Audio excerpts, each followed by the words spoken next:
Please like and subscribe to my channel. If there is anything you would like me to do, please comment on the video, and I would be more than happy to oblige. The channel is new, and I'm new to YouTube, so I'm still learning. I will improve things as I progress. I welcome constructive criticism. Thanks again for your support. MGB GT Buyer's Guide. The MGB GT has remained a popular and well-supported classic for decades. But there are still plenty of pitfalls to bear in mind when buying. The MGB GT was announced at the 1965 London Motor Show. Mechanically it was near identical to the Roadster, which had already marked itself as the best-selling MG model of all time. The 95 bhp 1.8-litre B-Series engine was the same, as was the 4-speed gearbox. The steering and suspension was the same, bar that the GT came as standard with a front anti-roll bar and it had uprated rear springs to allow for the extra weight. The rear axle was an integral Salisbury type rather than the Roadster's banjo type unit inherited from the MGA, which proved rather noisy when mated to the B's monocoque structure, and this was not acceptable for the closed GT. The GT weighed 115 kilograms more than the Roadster, which blunted its acceleration, but the streamlined shape did allow the GT to reach a slightly higher top speed than the convertible, 104 miles per hour against 102 miles per hour, and return slightly better average fuel consumption. The balanced weight distribution that was key to any MG's handling prowess was also retained, while the Roadster was very slightly nose-heavy. The GT carried a very slim majority of its one-up weight at the rear. The only other difference was that the GT came as standard with a heater, which the Roadster would not gain as standard equipment until 1969. The MGB GT was the perfect package. It was innately handsome with perfect proportions and fine lines. It had sufficient and fully accessible performance to be worthy of the MG badge and still be a sports car. It had fine steering, handling and road holding. It had accurate, weighty steering and a wonderfully slick short throw gear change. It had a tough, simple, gutsy and reliable engine that could take a lot of tuning work. And yet it also had a cabin worthy of a mid-size saloon with comfortable accommodation for two 6-foot adults. The rear bench provided sufficient space for 2 children or 1 tolerant adult passenger, but could also fold flat to provide a large, low boot floor access through that big lifting tailgate. The addition of a tin-top roof kept the British weather at bay and allowed long periods of high speed, long-distance cruising when the buffeting and whistling of a B with the hood up or down would be wearing. It was a unique proposition in 1965 and, despite challenges from the Ford Capri, the Reliant Scimitar and the Volvo P1800ES, remained unmatched for its breadth of capabilities right to the end of production in 1980. As early as 1967 sales of the GT in Britain exceeded those of the Roadster, and by a considerable margin by 1970 the ratio was 10 GTs to every convertible. The export market still preferred the Roadster, which always made up the majority of sales in those markets, and overall GTs represented about a third of MGB production. There were just short of 65,000 MGB GTs sold on the British home market against just over 60,000 sold elsewhere in the world. In short, the GT is really Britain's favourite version of the MGB and the one that we took to heart, and this remained the case even when the B suffered the indignities of the rubber bumpers raised ride height in the 1970s as a sop to American safety legislation. Contrary to popular belief, MGB sales remained remarkably buoyant throughout the rubber bumper era, and the GT would have its second best sales year in 1978. The GT remains popular today for all the reasons it has been popular since 1965. A quick search of the online free ads will show dozens for sale at any one time, and a similar number will probably be found at any decent-sized car show you care to name. But don't let that familiarity breed contempt. Not all MGB GTs are equal, and they can be very expensive to put right if you end up with a bad example, which is doubly frustrating when there are plenty of good ones out there. Bodywork. As an all-steel monocoque car designed in the 1950s and built in Britain, it is unsurprising that structural corrosion is your biggest concern. The MGB GT is one of those cars that can hide serious rot quite well until it becomes unavoidable, and almost unfixable. All the parts are available, from repair patches to individual panels to complete body shells, so anything can be fixed. But it will be costly, and it's easy to quickly exceed the value of the car when putting right deep-seated rust in multiple areas. Bear in mind that a new GT body shell is priced at over £15,000 just for the bare shell, and then compare that to our guide prices below. It's also unfortunately common to find MGBs that are something of a patchwork of quick fixes, temporary repairs and previous owners keeping rust at bay where it appears in the more superficial areas while not eliminating it at source. These cars will not only prove to be a headache and a financial burden in the long term, but will not drive as well as an MGB should, and could even be dangerous if shiny and solid outer panels are hiding rotted out structural innards. The main trouble spots that must be inspected closely are the sills, wheel arches, wings, door bottoms, scuttle, the bonnet and the tailgate. The MGB sills provide much of the strength of the body, even on the GT, and are hefty and complex structures. They have inner and outer sections, with a vertical membrane panel in the middle of the closed box section they form when together, while the bottom of the inner section is closed by a separate castle panel, so called because of its crenellated shape, which also helps attach the inner sill panel to the floor. At the jacking points, a triangular reinforcer is fitted inside the inner sill to spread the load. This creates a lot of voids and traps, which are in theory kept dry by a number of drain holes. On the outside of the sill there are 4 drain holes to clear water from the outer sill cavity, while on the underside are 2 holes to drain the inner sill and castle section near the front of the sill and another towards the rear. These are easily blocked by accumulated mud, especially the front castle section drain holes, and can also be rendered useless when new sill panels are simply welded straight over old originals.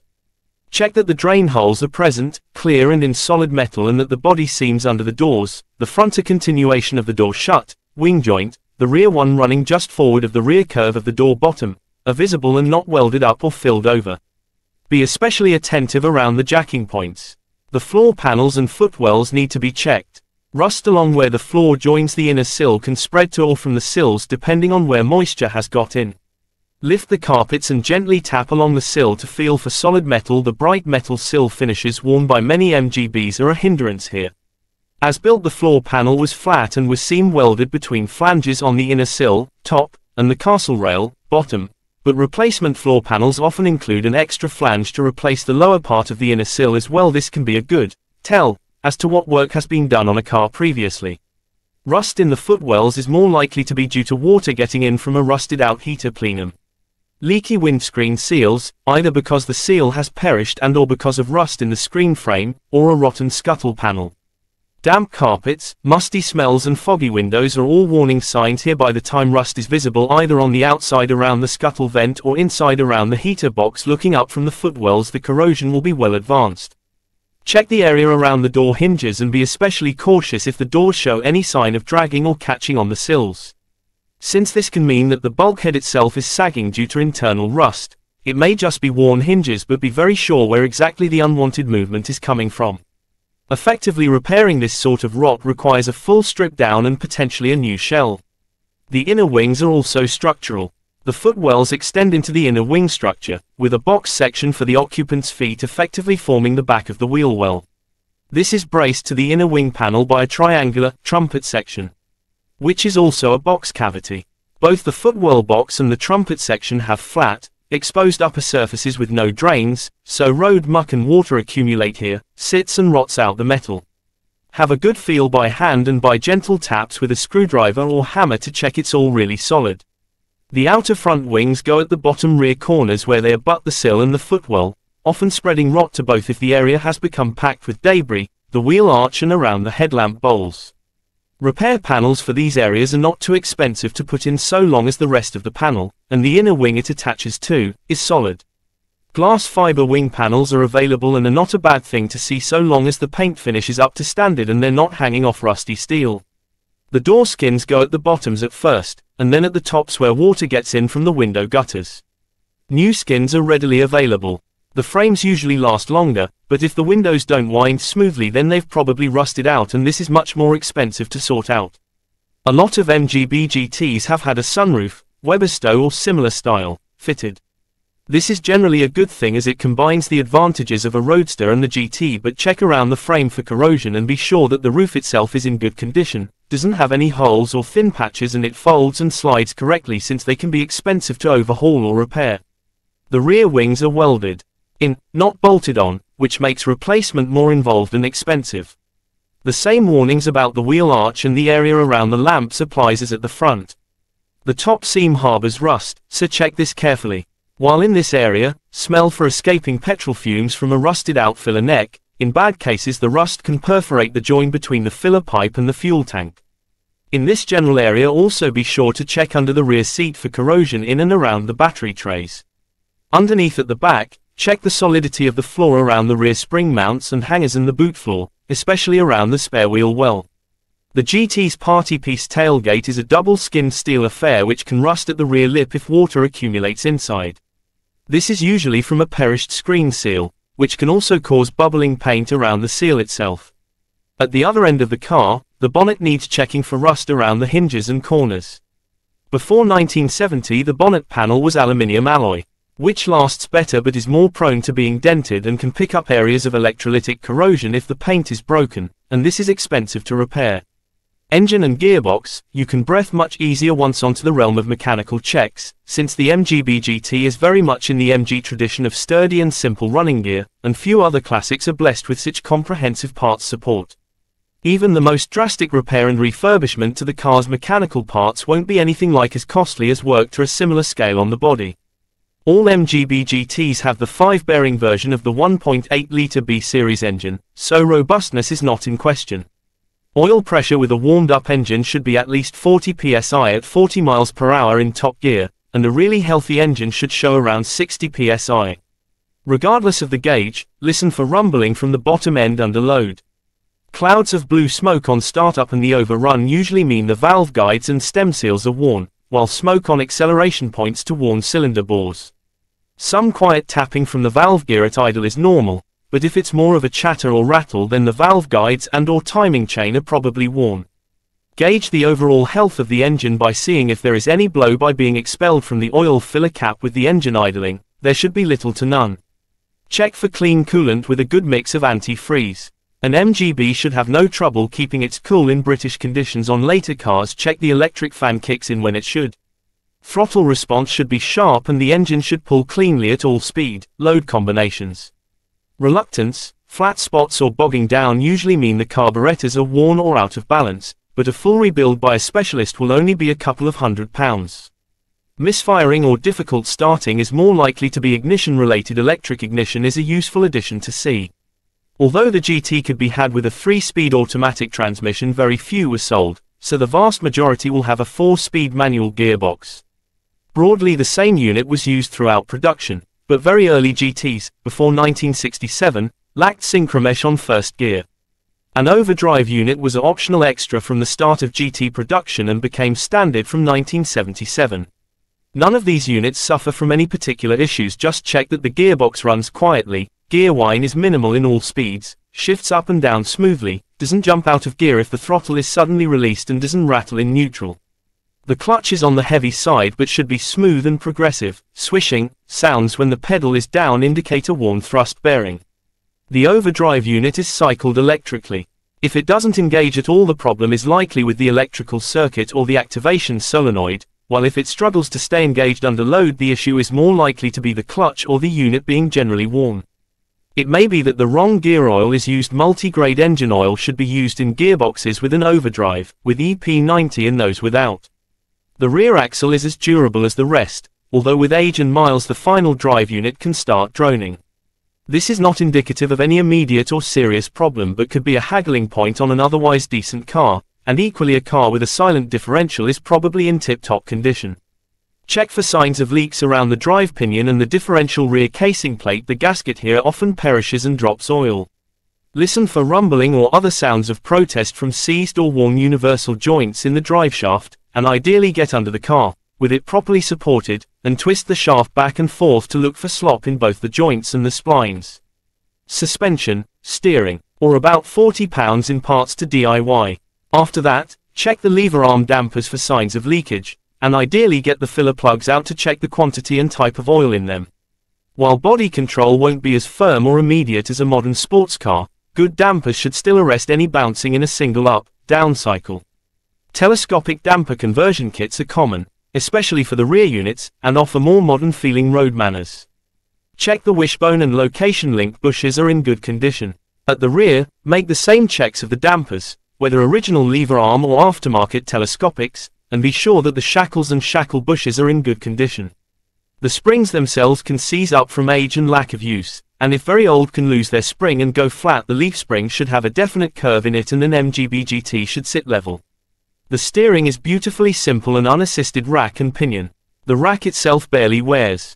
It will be heavy, especially at low speeds, but should be smooth and accurate once on the move.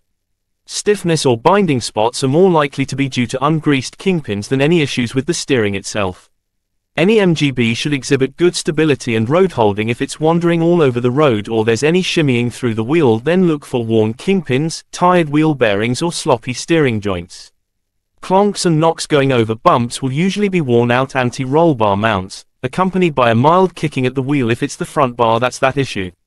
The MGB GT always had front disc brakes and rear drums, with a servo optional from 1970 and standard from 1973.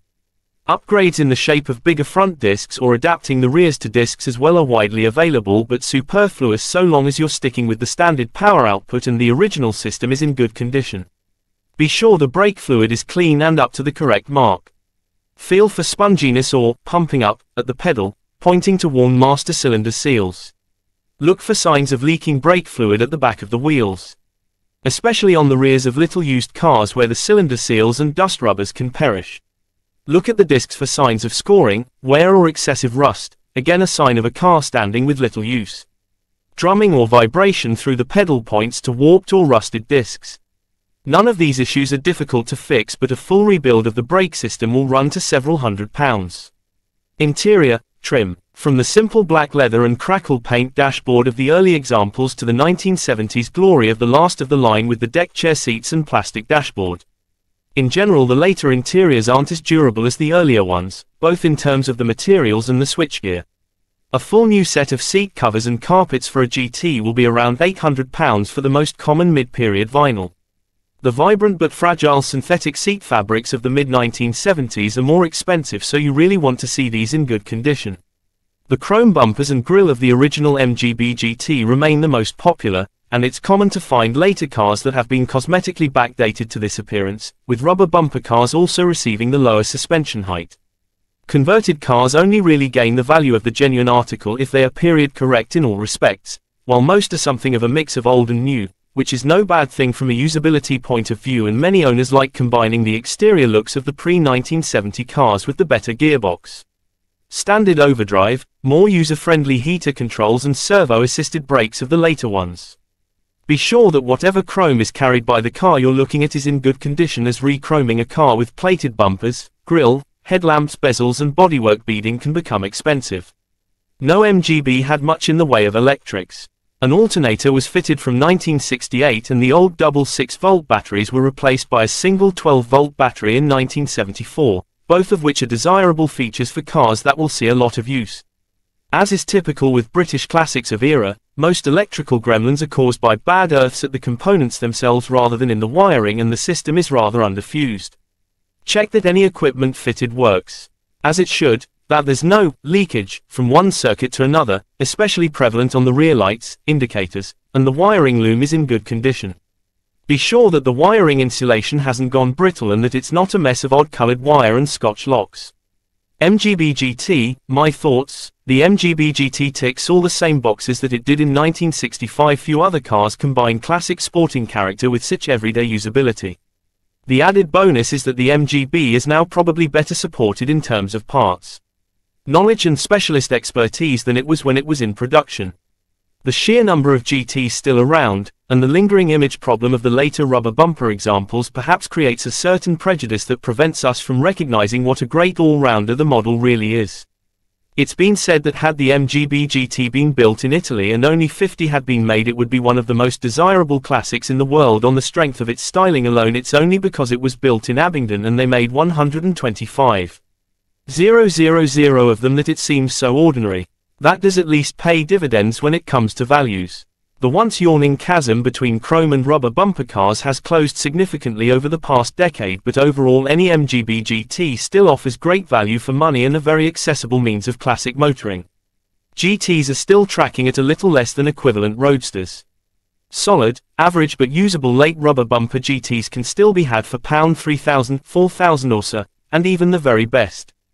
Original low mileage examples of these will not breach the £8,000 mark.